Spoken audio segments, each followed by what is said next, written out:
Matt Smith here for Sports Talk at the stadium, presented by the South Carolina Beef Council. The stadium tonight, Death Valley, here in Clemson, where SMU has knocked off the Tigers 35-24. And of course, this game, as we previewed it all week long, was very much about the status of Cade Klubnik.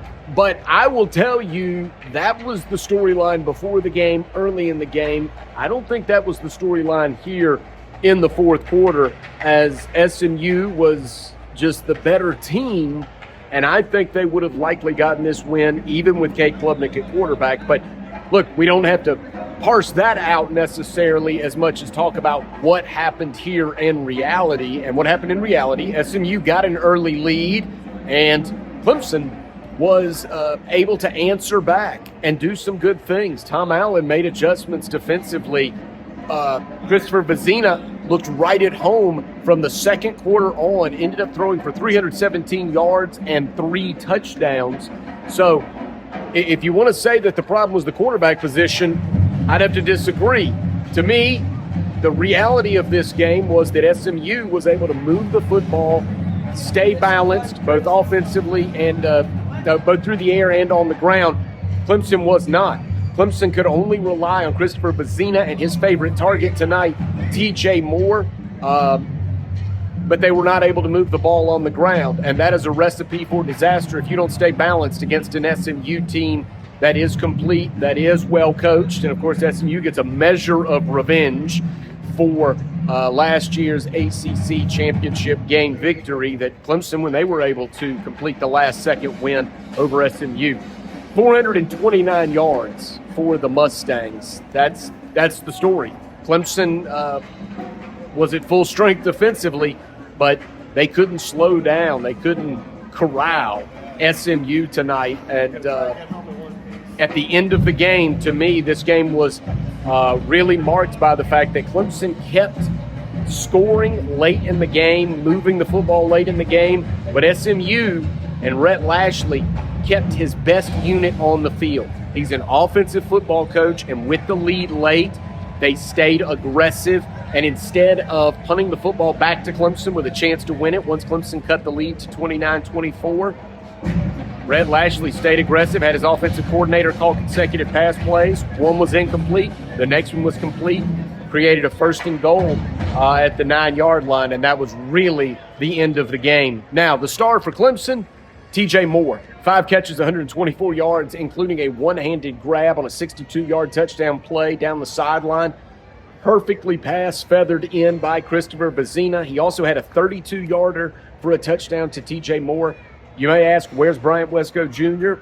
Wesco just wasn't himself today. Muffed an early punt, recovered it, but muffed it, and then dropped a pass, which likely would have ended up in a touchdown. So he just was a little bit out of sorts. Antonio Williams did his normal workman-like 54 yards through the air, 6 catches. But to me, the real problem, and this is something we asked Dabo Swinney last week after the game about the run game. Then we asked him Tuesday at the press conference about the run game.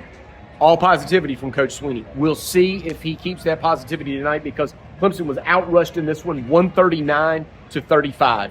To me, that's the story of this game.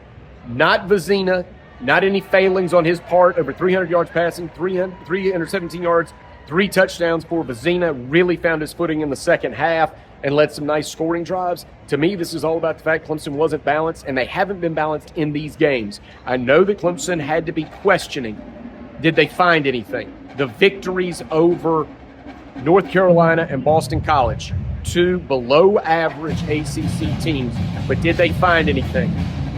Were they starting to build momentum? Was it heading in the right direction?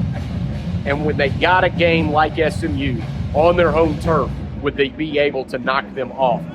They were not. SMU's a good team. They've won 11 straight ACC regular season games. Their only blemish in ACC play is the ACC championship game lost to Clemson. Georgia Tech's a good team. That was one of the losses. LSU's a good team. That was one of the losses. But this Clemson team is losing against all of its quality opponents. They've got another one next week. We'll see if that changes. Duke will be here at Death Valley. And of course, Sports Talk will be here. Can Clemson get this season on track? They're at 3-4. This is very, very unusual territory for Dabo Swinney. We'll hear how he reacts. Of course, we'll have that for you at SportsTalkSC.com. We'll react to everything on Sports Talk all week long. Phil Kornblut, Chris Bergen, and of course, you'll want to know what's going on at the press conferences during the week, and we'll have Dabo Swinney's Tuesday press conference for you at SportsTalkSC.com. But that's it from here at Death Valley. The story, SMU was balanced, Clemson was not. And you've got to give SMU a lot of credit. That is a team that came in and they looked like they might be vulnerable. Maybe Clemson could get them, even with its backup quarterback, Vizina. But that was if not an A-plus execution from SMU, it was A-plus effort and very good execution. And they made the key plays when they had to have them, especially on offense in the final 3 minutes of this game. So that's it. Matt Smith wrapping things up for Sports Talk at the Stadium. Of course, follow us at SC Sports Now on Twitter, on YouTube, and be sure to join us weeknights, 6:05 to 8 p.m. statewide on the Sports Talk Media Network.